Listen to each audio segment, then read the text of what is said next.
Thank you, Sam. We're going to talk about investing this morning a little bit more. Perhaps taking some money that you might have set aside, maybe because the economy is getting a little bit better, and getting involved in the stock market maybe for the first time. Joining us today to talk about this is Vince Esposito. He's from Sun Garden Investment Research, helping us out with a lesson in stocks for beginners. Vincent, thanks for sticking around for the extra hour here. Thanks, Jim. We're going to talk this time about the emotional component, because make no mistake about it, these are emotional decisions as well as business decisions. Yeah, they definitely are. I think Warren Buffett said it best when he said, be fearful when others are greedy and be greedy when others are fearful. How do you manage your emotions? How do you keep yourself from falling too in love with a stock in maybe an irrational way, or too negative on a stock that may have a future? Yeah, that's a great question. I think it all goes back to your investment process. So for instance, as an investment professional, we have a process that we follow. We do our best to keep our emotions in check.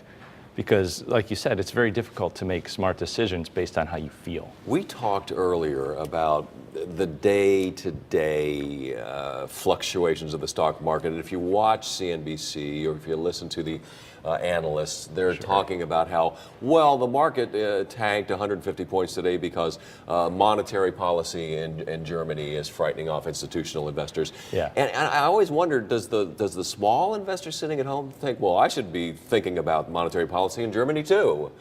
They might be thinking that, but my advice would be ignore the headlines. In other words, be in it for the long haul. Absolutely. It's always been that way with stocks. It's always been that way. You know, if you're going to invest in stocks, it should be with money that you can afford to leave there for years.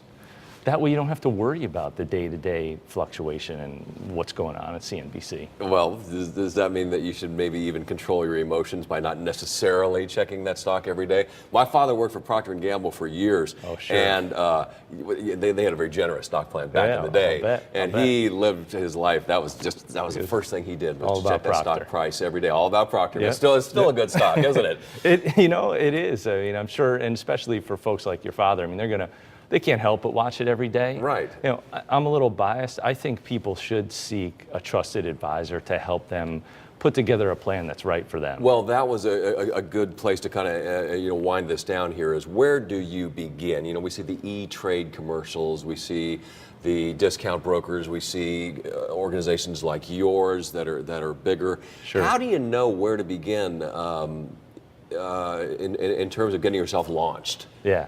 Well, I mean, if you're the do-it-yourself type, I think an E-Trade is great. I think you should also go out and seek some research, like maybe a Morningstar, look on Google Finance or Yahoo Finance to get, some research for what you're trying to do.